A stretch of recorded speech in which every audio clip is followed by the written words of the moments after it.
Welcome to the Trying to Be Better podcast with Joel and Steve.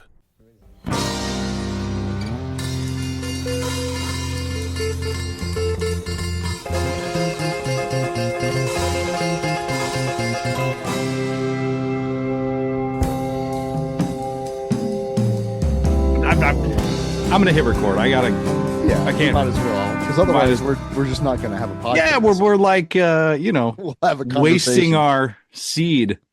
Hi everybody, welcome back. Oh God, welcome back. Welcome back. Welcome back. Welcome back.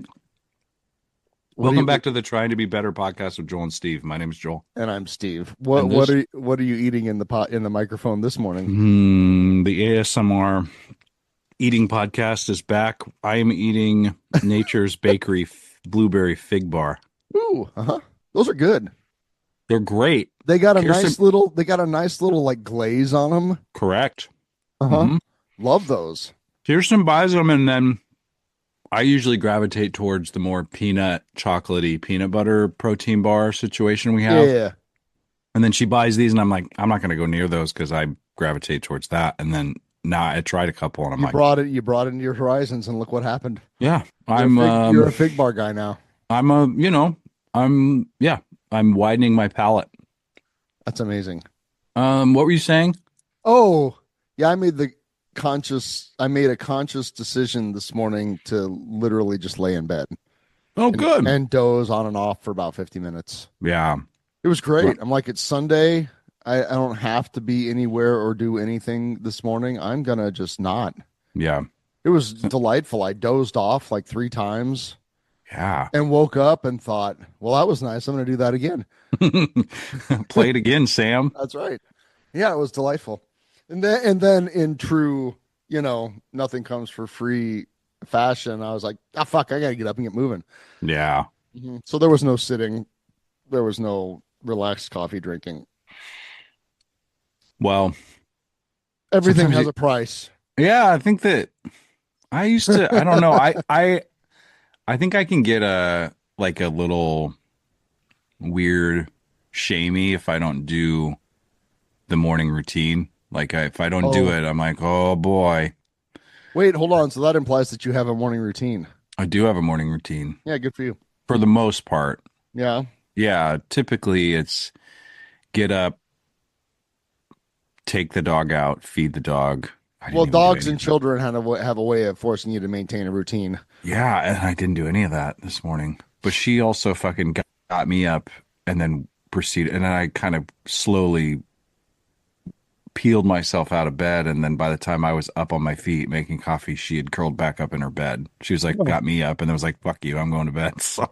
Sucker. Yeah. But I do this thing where it's like if I have the morning routine, and then if I don't do it, you're a piece of shit. Yeah, I'm a piece of shit. The demons are going to get me. The day's ruined. You might as well just pack it in. Pack it in. It's fucked up. You fucked it up. Nothing's fucked here, dude. Yeah. Yeah. So, well, what's been going on? Is there anything been going on? There's literally nothing going on in the world or in my life. Anything happening? How many cities have we invaded now? Well, we have we have DC, sure, Los Angeles. I mean, I guess the one you could Los Angeles was not a full invasion. Well, I guess it kind of was. Marines in. Yeah. Okay, that's an invasion. I mean, come on. Why are you downplaying this? Well, because the lines shift, you just get used to it. It's like, well, that wasn't a total invasion. It was just Marines sent in to arrest people. Is that really an invasion anymore? I don't know. It's not an invasion unless it comes from the Camp Pendleton part of France or something like Champagne. Like it's not. I don't know. That's just sparkling fascism, right? Ooh, it's not an actual invasion. If we're gonna have fascism, I would love for it to be sparkling. Yeah, we have fancy fascism. No, we get dumb. We get fascism. Right, we get the stupidest. There's nothing tailored. There's no fucking polished boots. We get bad, hardened insurrectionists with bandanas on their faces. Cargo pants, and bellies falling out of their Kevlar vests. Meal Team 6. Meal Team 6, baby. That's our fucking fascism. Nothing. Well, I mean, that is kind of on brand for America, though, I really. know, but I'm just like, why can't we have, why can't we have tailored uniforms and pressed Hugo Boss, like the jackets? Yes, Nazis. yes, and brass button and fucking, Can we at least look sharp? medals and Let's yeah, look a sharp. symbol, yeah, something, an armband at least. Don't they have those? Don't the Proud Boys or what's the guys that wear the khakis and the polos? Don't they have armbands? You Oh know, yeah, the they do. Charlottesville guys. The Gap Remember Warriors. Charlottesville? Remember what an innocent time that was? That was so long ago. I know. We were just babies. Just babies. I know. No, let them roll on through, man. Well, whatever. Well, Portland, war-torn Portland, Oregon is getting threatened The, right the now. the memes about Portland have just been hilarious. Dude, people like what's her name from Sleater Kenny got on. I was like, here we are. I'm reporting from downtown war-torn Portland, and she's got like a latte in her hand, and it's like it's Right. bright and sunny. There's like one car on the street. Right. Like, I saw the whatever the ICE or whoever pulls into Portland, and now they've all started a band. And they're like wearing flannels and shit, yeah, you know. eating tofu, Uh-huh. having a soy latte. Right. Yeah, it's so stupid. Derelicting their duties, Yeah, as I mean, one does in Portland. I mean, Portland knows how to party. I will Right. say, like as far as protesting goes, but I think they're smart enough too to not take the bait. I mean, there's going to be Right. people. There's going to be. I think this is my prediction. There'll be people, trying to like get it going. Instigate. Right. Yeah, yeah, yeah, yeah. There'll be randomly pallets of bricks showing up on corners. Like, oh, weird. Where did those bricks come from? Yeah, Anybody? they'll be dropped off by Home Depot. Right. Complimentary brick. Yeah. Complimentary bricks and rocks. And like jelly jars and rags and Yeah, yeah, complimentary. Everclear. Yeah, lighters. Right. I don't know. Torches. I don't know how these got here, guys. Right. That's weird. Wonder what we could do with these. Right. Damn it. So stupid. It's beyond stupid. Yeah. That continues to be my major. I mean, I have grievances, but just that it's so stupid, Yeah. and that people are like, small but vocal percentage of our population is like, fuck yeah. I'm like, oh my god, you're all morons. Yeah. Well, 80% of the country right now, I saw a poll. And who knows how accurate those are, but 80% of the country is convinced we're in some sort of crisis here and that things. Wait, which way? Which way? Exactly though. Like that's the thing though. Like Which where is the crisis? correct. I think that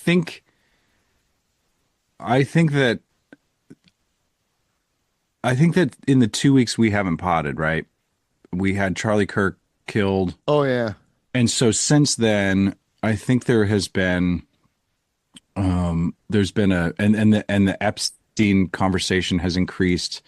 I think Trump's dementia has gone off the cliff.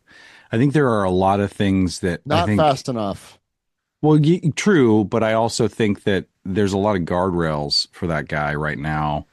And I do think though that like, the common denominator being we understand that things are not right, I think is something that is good. And maybe it's my optimism on a Sunday morning, but I don't know. I do think that it's weird to take a pause from the podcast because it's like, okay, in 2 weeks, what has happened? The last time we pod, it was pre Kirk death. And then I just think that there's something, my nervous system tells me when things are really intense, and that my nervous system that week and then into the next has been kind of giving me tells. I think that we're careening. Not that we're not past some Rubicon in the whole authoritarianism, fascism experience, but I think that something has shifted, and I'm not saying it's a good thing. I'm just saying that I do think that there is a significant shift and that people are recognizing that either side. And I think that's the thing to focus on, is that people that we are the common denominator in all this, and we are the ones, we are the music makers. We are the dreamers of the dreams, to quote Willy Wonka and the Chocolate Factory. Like, I don't know. I just think that being forced and our eyelids being pried open to watch the ultra violence, I think that we need just to get off the chair and try to fucking connect with each other. Is this thing on? Are we still recording? Oh, that was a lot, Joel. That was beautiful, but it was a lot. What I keep going back to is there has to be 2 or 3 actual generals right now having coffee saying, "What the fuck are we going to do about this guy?" Yeah. I mean, I hope so. Yeah. I mean, that's what we need. Yeah. Right. So as I'm saying, there has to be some actual career military people, men, women, that have done things like gone to war college. It's a thing that have studied what happens when there's wars, that have run the fucking numbers, that as we start doing things like saying we're going to invade Venezuela, say, that's it. We're done. We're done with you. Your playtime's over. Get out of the pool. Right. Yeah. But then I think maybe this is what they want. Well, I mean, I don't presume to know, and I appreciate the personal connection to, I'm not trying to besmirch anybody, but those are facts. Those are facts. These are facts. They're things that happened, So. No, and I, but again, like, as my theater professor expertise tells me, I don't really know. I mean, I do know how to tell a good story. I do know how to like, stick a pin in that. Yeah, I do know how to like, get people's emotions invested, but at the same time, the fog of all this is really, really hard. And I think go ahead. Well, I'm picturing an overhead view of the Pentagon and the thought bubble above it, Mm-hmm. I can see it like, well, this isn't exactly how he painted it happening, but goddamn it, boys, we're back. We're back, baby. Back. We're back. The boys are back in town. Exactly. Yeah. Uh-huh. Yeah. Mm-hmm. So I think there is part of the regime change in 2024 was making sure there were a bunch of ding-dongs directly around him. I think that their first administration taught them that if they actually have smart people around them, they're not going to get anything. You said guardrails. Like the guardrails in 1.0 kept our sort of democracy on track. Right. And that was, they're like, now this is not what, we didn't vote for this. The guardrails are now protecting our rabid rapist, madman, con artist, pedophile president. Yeah.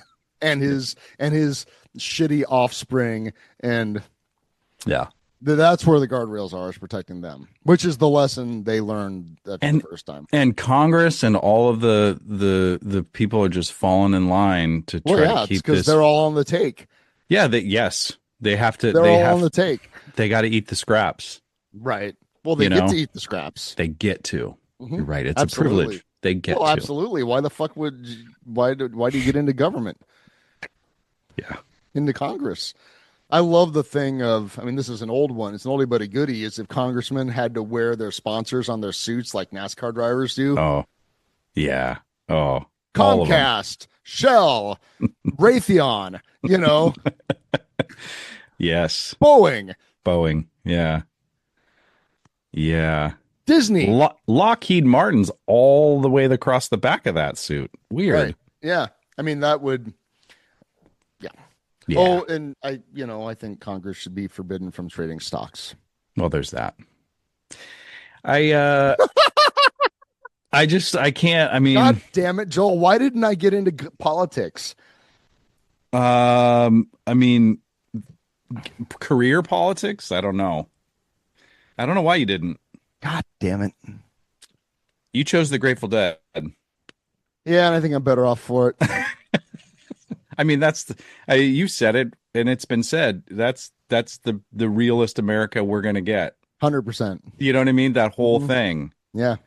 Yeah. Uh, Cheers. yeah. Hmm. I do think though that there's darker times ahead, and I think Hmm. that's darkest before the dawn. Yeah. I I'm trying not to hold on to hope, and that sounds very dismal, because I think that hope is I think I think that I have been programmed to think of hope as desire and wishful thinking due to my Christian upbringing, right? And I say that with very clear, sharp awareness. Right. So abandoning hope is not depressing. I think it's also letting go of any expectation or desire for a certain outcome. And I think that there's a lot of freedom in that. So I don't say that like it's darkest before the dawn. Because I'm hopeful, I say that because that's just physically true, universally true. Sure. And I do think things end and begin again. So this Oh, darkness got to give at some point is what I'm 100%. And it saying. will. And it will. Yeah. Yeah, I totally agree. In my fantasy world, I like to think that we're about on the timeline of this, we're about 10 minutes from the end of the second Lord of the Rings movie, Okay.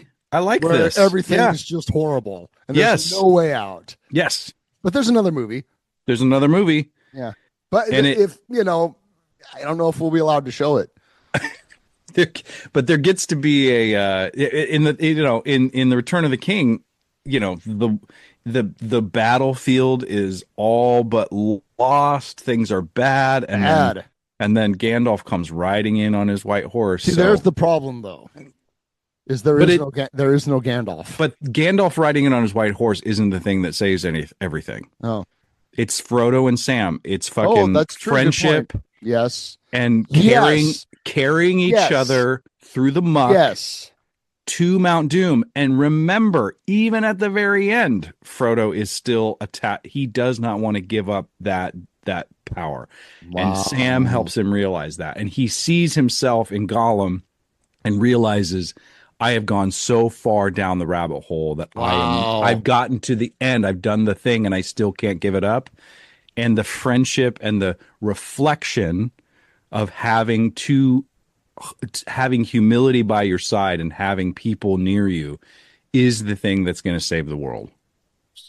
Whoa. Yeah. So what I'm hearing you say is that we need to band together Yes. in love, Yes. and despite all of my instincts, try to build bridges across the impossible chasm. Yes. God damn it. Yes. This is it. Fuck. And I will say, and I'm sure our transcripts are being co-opted into some AI, I guarantee you that's happening. some sort of like, monitoring system, right? 100% guarantee you that's happening. So I will say though that, every time a group of school children gets shot, every time there's some sort of tragedy, and including a public execution of some degree for a podcaster who is blatantly misogynistic, racist, and white supremacist. Still, that I think that ultra violence, I think, somehow slaps people in some way. And I was slapped. I was slapped in the face. I was like, do we not see these are the things that are that ought to alarm us? And it's not just his death, it's so many other, it's school shootings, it's, we had a scare at Doan. It's like this whole thing. I do think though that there is the possibility for us to see at some point that our emotions, our attention is being co-opted to try to push a narrative by a very few, and we will kind of like look around and say, but what if we What if we did this? What if they were afraid of us instead of the other way around? Well, that's the idea. Yeah. Hmm. I And that's keep what, going back. You know what I think the most prescient movie or story that I've seen slash read in the last 10 years has been? dude, where's my car? No. Ready Player One. Oh, yes. Yeah. Yeah. That story is spot on. Yeah. Every single element of that tale. If it's not true right now, it will be in 5 years. Yeah. Hmm. Yeah. Good point. That's a surprise, like that, but that it I gets think it. about that. I think about that movie and story because the book's great. Hmm. Often actually, Hmm. Hmm. Yeah. You've mentioned it. oh my gosh, that's what this is. Like that. Yeah, that's the digital panopticon. Hmm. Like that's absolutely Palantir. Like that's Yeah. like we absolutely live in that, and it is 100. Well, you watched that Elephant Journal thing, the about the Elephant Graveyard. Elephant Graveyard. Thank you. Yeah, yeah, yeah. Yeah. Which I did not post a link to. I need to. But about that living in the digital alternate reality where people are Yeah. like, yeah, I like this. This is good. Yeah. This digital alternate reality supports my now, in your narrator's humble opinion, completely twisted and fucked up worldview. Yeah. Mhm. I wonder if, because I mean, I think that the the ability of the internet and social media to show itself to its users is maybe the genie's out of the bottle, because I wonder if people are going to eventually see, like, oh, I mean, Here, you and I both know what it's like to kick an addiction. So it's yes, it's not going to come without, the Basketball Diary scene of Leonardo DiCaprio pounding on his mom's fucking door, like, let me in, mom, let me in. But I feel like eventually, and I see it in my I like. students. I see this recognition, and sort of like That's it's true. in You kind big of and have small ways. your Yeah. finger on the pulse of the younger generation. Yeah, I think that there is an understanding, even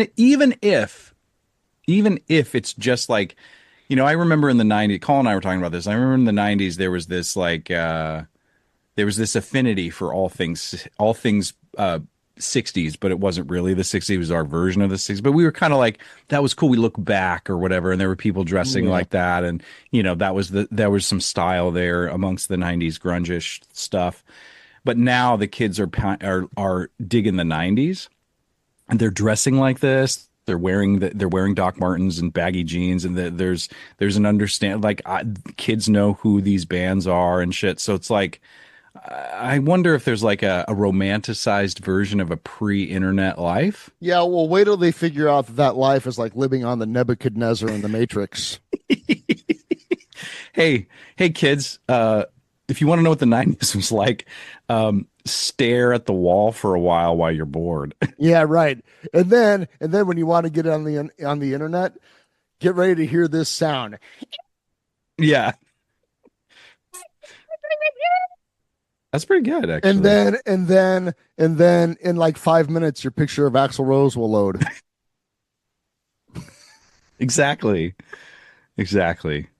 I don't know. Maybe there is some hope though, because it's like, I mean, Well, I mean, the antidote is to go for a walk yeah, it is. Touch grass, and or bitch. do something creative. Go walk through Wilderness Park, Hmm. paint a shitty picture, draw a shitty picture, Hmm. write a shitty story, play a shitty song.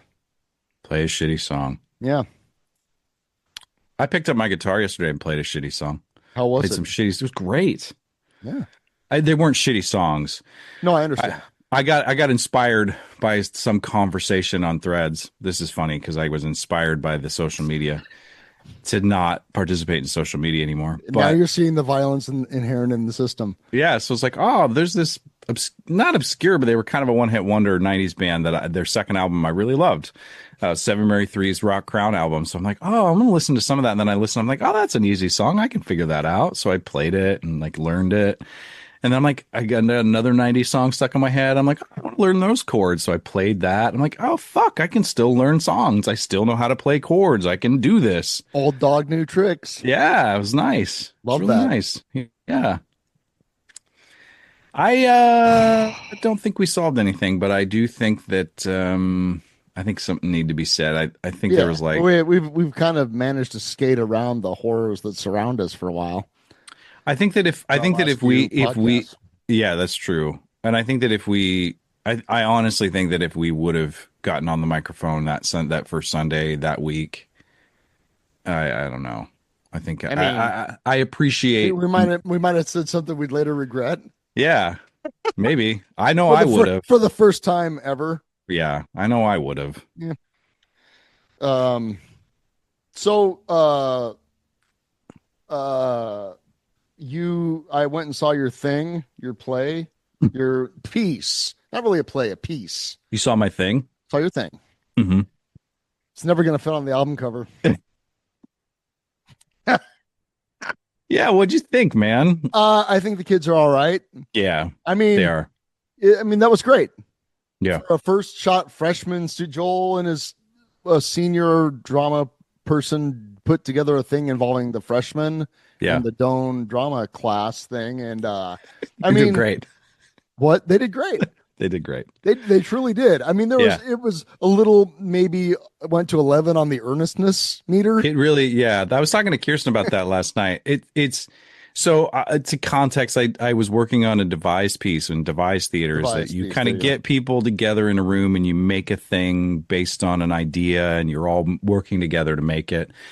I collaborated with a senior theater major, and she was sort of my co-director in a real way, right? She wasn't just like taking notes from me, although that Yeah, yeah, happens yeah. sometimes. I also gave her the leadership to run a rehearsal, run rehearsals. She ran a writing workshop where everything that the kids wrote, they said, and we shaped it, so it was all around the theme of welcome. It was being welcomed. I used mostly first year students, a couple of second year students, just to give some experience and leadership in the room, I guess. But I appreciate you saying that, and I don't. I was Kirsten. We were driving. Kirsten came again last night. And my mom and my brother came to see it, and she was like, "So, how do you feel about it all?" And I said, I think there have been times in the past where I've created my own things where I have a real deep sense of ownership of it, and I have grapple with, okay, was that good, not good, like that sort of self evaluation. And I said it's really hard for me to take any ownership of this one because I do take some, but I can't take all. So I can't selfishly say it was X, Y, or Z. It was just it was what it was. But I will always redirect things in my brain, and I appreciate what you said about earnestness. I think that what I learned was, and I don't think it's wrong. I think I gave space, or we gave space to very newly minted college students an Yes, opportunity to write and speak their truths into the room. which they absolutely did. They sure did. And I Like think that, they really threw it down. yeah, I mean, there were a couple of times I was like, "Oh, damn, yeah, okay, all right." yeah, I never yeah, would have said that at that age. right, To right. had that kind of awareness. Yes, there was a lot of good self-awareness and a lot of good expression. And I think that that's its own win, that students are expressing themselves.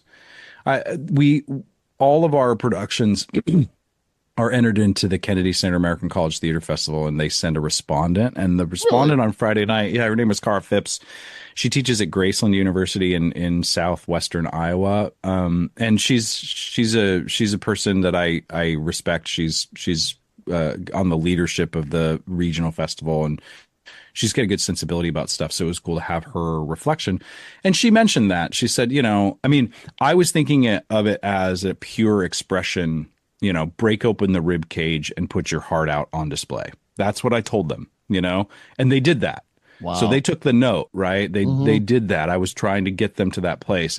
And then she kind of reflected that as far as acting craft goes, it's one of those where in the craft of acting, emotions are the results of action. So if you build from action, like what am I doing? What am I saying? Who am I talking to? What do I want?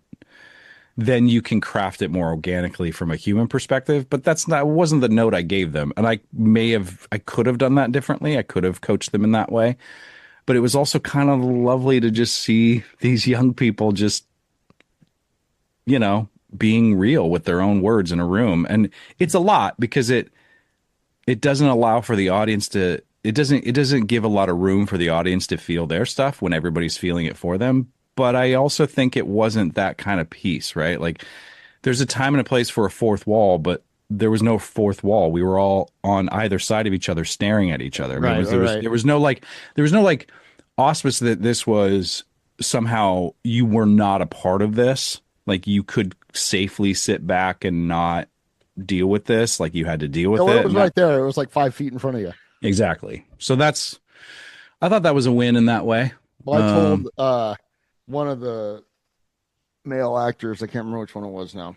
Anyway, we were talking after the show. Hey, that was great. And Kirsten was right there, and she's like, "Oh, that was wonderful." And I just said, "Yeah, if I had something to the effect, if I had the capacity, if I had any feelings, I'd be crying right now." And Kirsten kind of punched me in the shoulder, like, "Dude."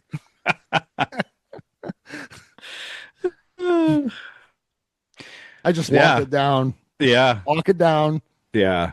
I mean, for me, I can't, I also, once it gets to about 2 or 3 days before we open, I have no objectivity anymore. Yeah, I've been there.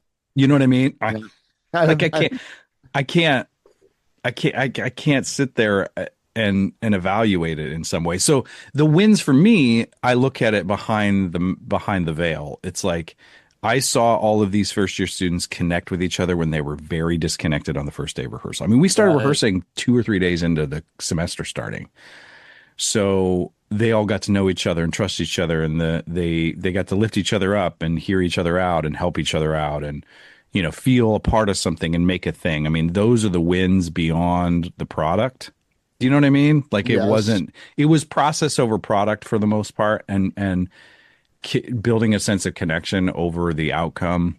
And I think the outcome was great. I also think that the bigger success is what they hopefully are left feeling. Like it couldn't get to a point where I was like, everybody, this is the show. We gotta make it good. Like then it would have became about me, and I would have undermined the last 3 weeks of our work. This is a terrible play.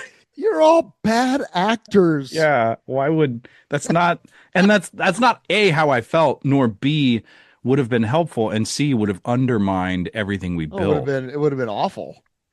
Yeah, and I think looking back on my time as a first year theater kid at college, I don't remember anything anybody said. I remember how they made me feel.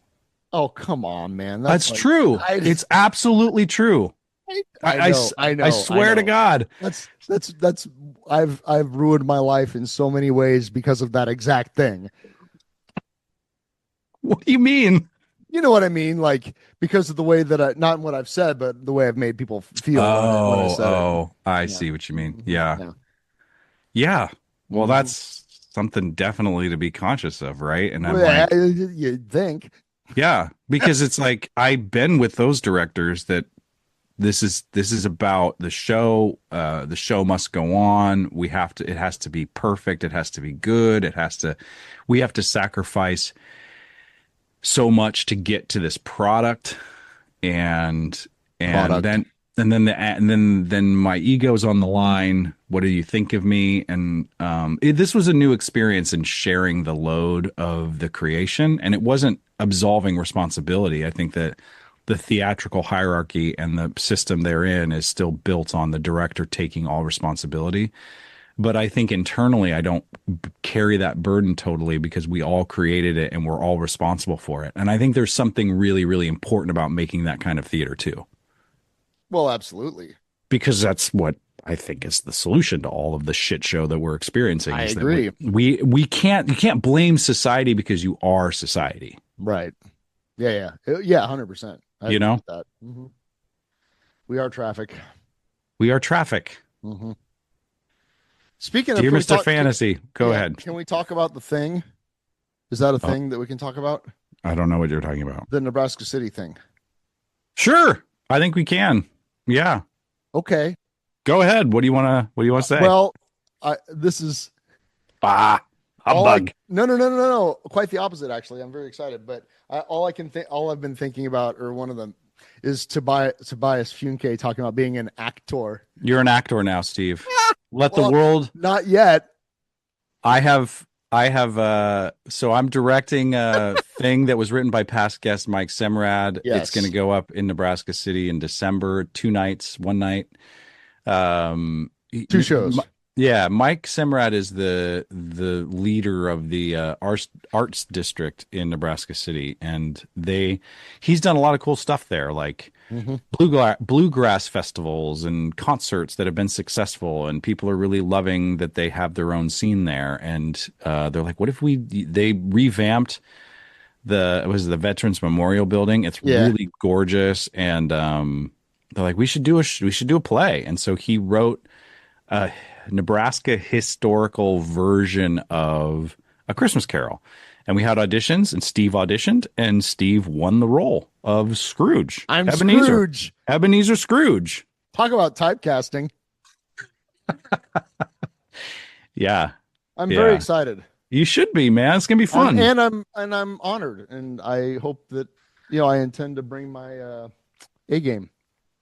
Yeah, and that's I'm not why sure what that is yet, but you'll know. I'll know. That's what I You've- figured. I figured. Have you Well, ever done have you ever done any acting like that? Like way just back? literally every moment I'm conscious. That's what I'm talking about. Good answer. Good answer. Because if you were going to say no, I was going to convince you otherwise, but you get it. Yeah. Yeah. Hmm. I love it when I don't have to act. Yeah. That's like my Oh, favorite thing ever. yeah. But getting to act is a different thing. Yeah. Hmm. I'm super Wow. excited. Like I'm Yeah, very man. I'm very, very excited. I can't Yeah, wait it's going to be fun. It'll be fun to talk about the process going forward. Yeah. Yeah. And it's Well, and the thing is, I've known you as a director for Yeah. 20 years. Yeah. And I've seen you go through your gyrations. Gyrations is a perfect word. Like, this is fucked. I Yeah. gotta drive to Lincoln and find a fucking coffee maker for a fucking prop. Yeah. Yeah. Yeah, this should be great. 72 hours to showtime. And Yeah. And that's the now, thing. to be fair, that hasn't happened for a long time. Like a decade. No, and I think I think the awareness of that suffering has allowed me to try not to get to put certain things in place that I don't get to that point, that it doesn't become this thing that's going to take years off my life, that it's Nope. about something else. And that's what I'm going to try to bring to this. But Well, and that's why I obviously really enjoy your work as a writer and a director, and so I'm just and I Mike, same deal. yeah, Obviously, don't know him as well as I know you, but I respect Mike, and I know that he's hilarious. dude, He's one of the funniest people ever. Yeah, and he's that really awesome combination of like drive and integrity and like commitment and just goofiness. yes. He's Yes. just a goof. At every And at I every love point that. at every point working with Mike, it feels as though, like at any point you could say, "Isn't this a hoot? Isn't this great? Yeah. Isn't this ridiculous?" Uh-huh. And I think that sensibility he has allowed himself to put into the show. Well, that's right? what I'm saying. That's why I in was the- like, that would be so fun. Like, I Yeah. want to be in that. I want to do something with that. Yeah, it's Just wild. because it's going to be a gas. It's a total gas. And it's like, yes, it sort of follows the Christmas Carol structure, but it also deviates from that. It's like if Stranger Things and the Goonies were mixed into the Dickens Carol And pot. that's what I saw that and I was like, well, that's amazing. Yeah, it's pretty amazing. It's going to be a lot of fun. Everybody should go. It's in Everybody's going to Nebraska go. City. You got to commute gonna- down, but it's just like driving to Omaha, only Yep. easier. Free Only parking. way- Yes. Free parking. Yes. I mean, what From more do you Nebraska want? City. We got to post a link to the thing. We will. Yeah, it's going to be a good time. So anyway, I mean- yeah, I'm excited to act. I'm Yeah, going to sing. you're going to sing. Yep. Oh boy. Okay. The music actually is really great too. Like the songs are fun and interesting, and I listened to some of them. Is there going to be a band or is it going to be canned? It's gonna be canned. Yeah, Yeah. it's gonna be canned tracks. Mhm. So that'll be interesting too. But yeah, I mean, Mike and I listened to a couple of the tracks because they'd been kind of redone, and he and I were already coming up with zany choreography. It was just like, Oh boy. Okay. yeah, it's just like oh shit, this is gonna be. I mean, I hope everybody's down to clown too, I'm, because I'm down to clown. I know, but we have. I mean, there are a couple. We have some younger actors in it because the story focuses on like one kid in particular, but the kids are really the driving force along with Ebenezer. So Uh-huh. there's like you know, there's a lighthearted what if this happened sort of feeling to it. It feels like if like it feels like to me like when I used to riff around with my improv troupe and then we wrote it down and did it. It's like a sketch that actually has a lot of structure to it and it's fun. So it'll be great. It'll be great. I'm looking forward to it. I'm literally here for it. Yes. Uh-huh. And that's one of the reasons why you're in the show. Cause I'm like, man, Steve's going to have a ball with this. And he also, you're a responsible person that will do the work and Yeah. love it. Yeah. Yeah. I'm very excited. Yeah, And man. selfishly, I think, well, maybe this will be a springboard to other things. Yeah, dude. Maybe if you catch the bug, you'll fucking audition for other shit, the Playhouse and other I actually things, was man. looking at things to audition for at the Playhouse, and there's nothing that like they're looking. I don't fit what they were looking for anything currently. So, Mm. but Well, there's other companies, yeah. right? There's Angels Theater Company, there's Mhm. Omni Arts, there's Oh, other right. stuff to do. Yeah. LAFTA, is that a thing? No. You mean oh my God, what's it called? That the Haymarket? Is that what we're talking Yeah, about? yeah. Oh Uh-huh. my God, I can't remember the name. Any hoodle. Yep. Anyway, there's other opportunities to do performance stuff. So yeah, it'll be good. Sweet. That's the next deal. I love it. Today is Porch Jam. I'm going to try to have this up and out before I go down there. Sweet. Yeah, everybody should come down to Porch Jam. I realize it's a little bit late for getting the notice out, but it's down at Cooper Park, 4 or 5 houses with rotating music all day and food. And How long does it go? When does it start? 4 or 5 starts at 11 or no, I have to be there. I don't know, it's like basically noon to 5. Nice. Yeah. Okay. It's going to be a Okay. beautiful day. Yes. It's free. I mean, you got to buy Yes. the food trucks, but I mean, just bring your bike or your chair or a blanket and a water bottle and just come hang out. It's really, last year was great. And you can find all that, like you just search Porch Jam on Porch Facebook, Jam. you'll find it. You just come down to Cooper Park. Or just come down to Cooper Park. Yep. Park Sweet. someplace in the neighborhood and wander on over. Ride Free your bike parking. down. Free parking. Yeah. Yeah. But yeah, it's a really great event. 3 or 4, it's either, at least 4, if not 5 houses this year around that park. Yeah. So it's all within, kind of walking. And then next weekend is Omaha's Porch Jam. Maybe I'm Porch saying the wrong name now for ours. Porchapalooza? Porch No. off? Porch this? Porch you. Porch you. Show Uh, me your porch. right. Porch Jam. No, it's right. Yeah, And, Porch Jam. Porch Jam. And next week in Omaha is Porch Fest. Oh, not to be confused with Porch Fest. Porch Jam. Porch Jam is Lincoln. Porch Fest is Omaha. That tracks. We jam here, they party there. I guess. I don't Yeah, know. go check it out. I have a long overdue housing improvement Oh yeah. project. Yeah. Andrew Wells is coming over, buddy Andrew Wells, who is Uh-huh. he's like he like works for, I think it's Walida, I think that's how you say it, Homes. They do like multi-million dollar old house renovation stuff in Lincoln. Yeah. Like he's like, and he's going to help me fix my deck. It's very beneath his skill set, right? Uh-huh. And he's just a buddy, so I'm excited. But I went to like prep it for another thing like a week ago, and I texted him like, man, can you just do this with me? Because I know I'm going to blow this somehow, And maybe it's my lack of confidence in constructive stuff. Anyway, I say all that to say I'm not going to probably make it to Porch Jam, Okay. but I hope that Porch Jam is a success. It'll be great. We're gonna have a good time. Yeah. If I get it, I don't know. Maybe this is an hour and a half of my day that won't take for like, he's probably like, why do you need help with this, Joel? It's like screwing in new wood. It's not a big deal. You do this every day on a set. Why are you freaking out? So if I get done with, if I get done and I'm able to come jam, when are you playing? Are you I'm playing? not playing this. That's what I'm a stage manager this time around. Oh, nice. Yeah, I'm running one of the houses for half a day. I'm not sure which And one, but you're just making sure they get set up, get yeah, going. and make the announcements, run sound, Hmm. which I'm a little nervous about because I have no idea who I'm running sound for or what the equipment's going to be. Sweet. Yeah, I know. So I'm just going to be winging it, which I think is all anybody expects. And I think honestly, most of the people that are showing up to play they'll just be like, "We don't need you to do this." yeah, Maybe if I could stand out in front and make sure it sounds good while they're playing, yeah, yeah. And the fact that you give a shit means that you're probably the right person for the job. Exactly. Thank you. Yes, that's how I feel Like, about oh, it. I care about how this sounds and that it looks Yes.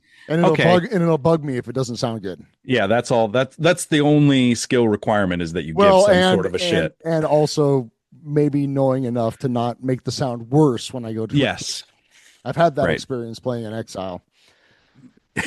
Where how is it getting worse? And there's a guy behind the soundboard going, I thought I knew what I was doing. I'm sorry. That's like a Muppet movie or Muppet Show episode. Yeah, it's like it somehow has gone from sort of acceptable to what the fuck? Uh-huh. Cool. That's cool. Yeah, Yeah, that's great. Uh-huh. Yeah, man. Go check out Porch Jam. Porch Jam. All right. Well, it's good to do this. It's good to do this. I feel like now that Marin's hanging up the spurs, there's a power vacuum. Yes, we are gonna slide right in there. 100%. Yep. We're gonna. I bought the domain name. Like, what else do we need? That's it. We're on our way up, guys and gals and non-binary pals. Tell your friends because this ship sailing. You don't want to be left behind. You don't. Get on board. Get on board.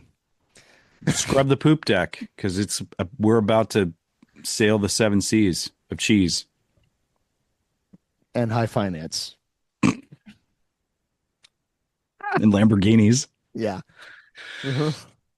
All right. Well, I got to go put my work clothes on. I got to do some construction today. Man, heck, that raised my testosterone levels. You got low T? I kind of do, actually. It's a myth. Whatever. All right. Love you. Love you. Bye. Bye.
Don't forget, toot your hooter.